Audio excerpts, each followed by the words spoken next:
When rescuers found Richard Harris on the banks of the Amazon, his body was covered in strange chemical burns, and the man was mumbling something about a giant snake and a miraculous rescue.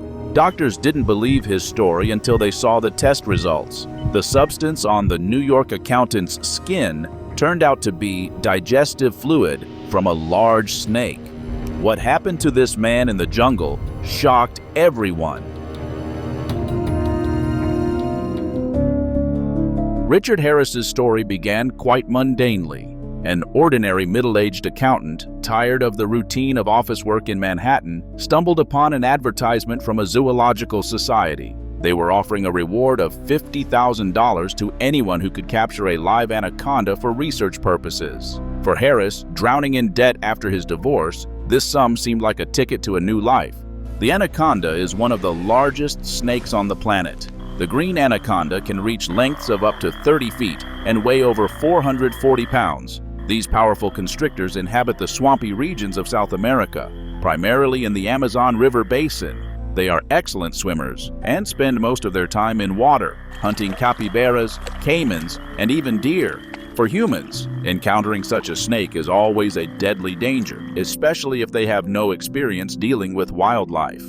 Richard spent several weeks preparing for the expedition. He watched documentaries, studied maps of the Amazon, read herpetology forums, and even enrolled in an online jungle survival course. After gathering the necessary equipment, he bought a ticket to Manaus, the largest city in the Brazilian Amazon. There, he rented a boat from an old fisherman and set off deep into the jungle along a tributary of the Amazon, where, according to local rumors, large anacondas were frequently encountered. The first problems began on the second day of the journey. The paddle, thinned by time and tropical insects, cracked under the pressure of the current. The sharp fragment plunged deep into Harris's palm, leaving a jagged wound. The pain was unbearable, and the man instinctively lowered his hand into the dark river water, hoping to cool the throbbing wound. This was a fatal mistake.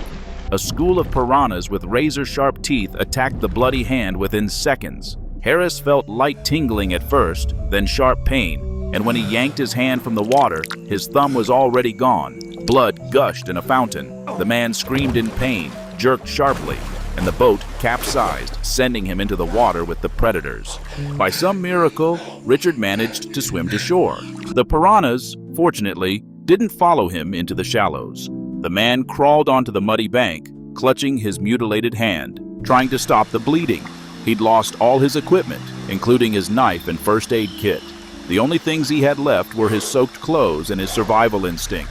Harris tore his shirt and bandaged the wound, realizing he urgently needed to find help. But the Amazon jungle doesn't forgive mistakes, especially from novices who overestimate their abilities.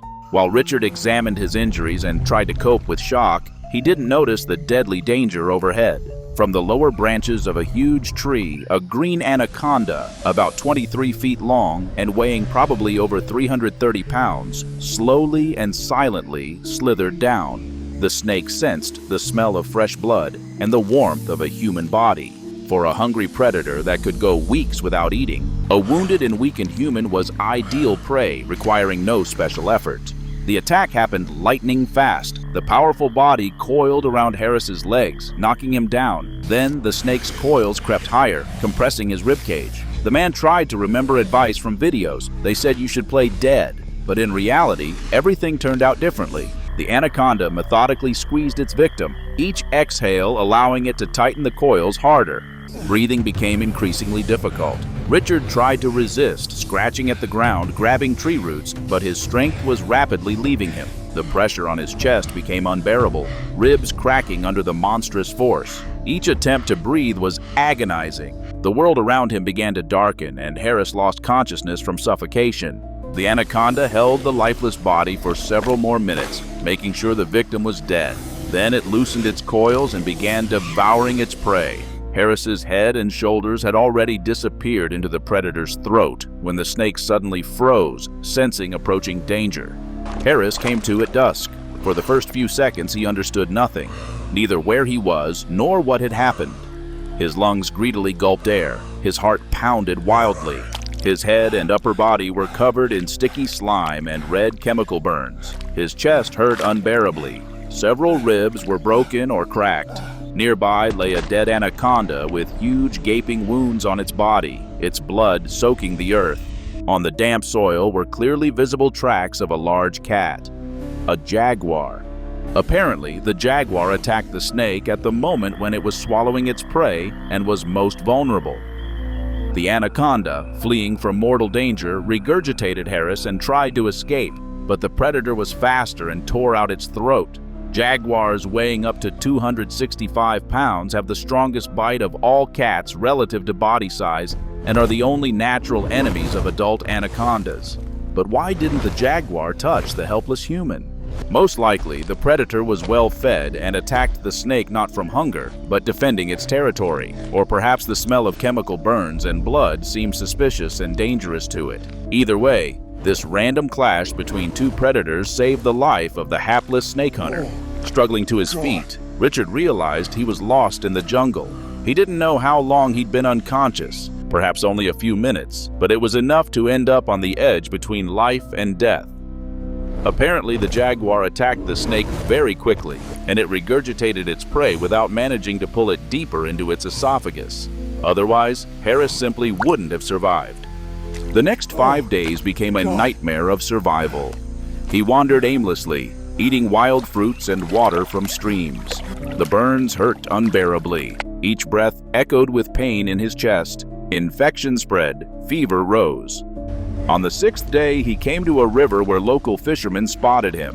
They delivered the half-crazed American to a village, from where he was evacuated to a hospital. The doctors were amazed. Chemical burns on his face and upper body, loss of a finger, dehydration, multiple fractures and cracked ribs, severe infection. But what surprised them most was the patient's incredible story about being swallowed by an anaconda. 2 months later, returning to New York, Richard decided to track down those who had placed the reward advertisement, at least to share his experience. He discovered with horror that the old advertisement he'd once saved in his browser bookmarks had, at the very bottom in fine print, the deadline for applications had expired 3 years ago. In his excitement and greed, he simply hadn't paid attention to this. The $50,000 remained a dream, but the scars, broken ribs, and nightmares would remain forever. This story reminds us that nature doesn't forgive overconfidence. The Amazon jungle is a real dangerous environment where the laws of civilization don't apply. No videos or online courses can replace real experience and professional training, especially when encountering dangerous predators.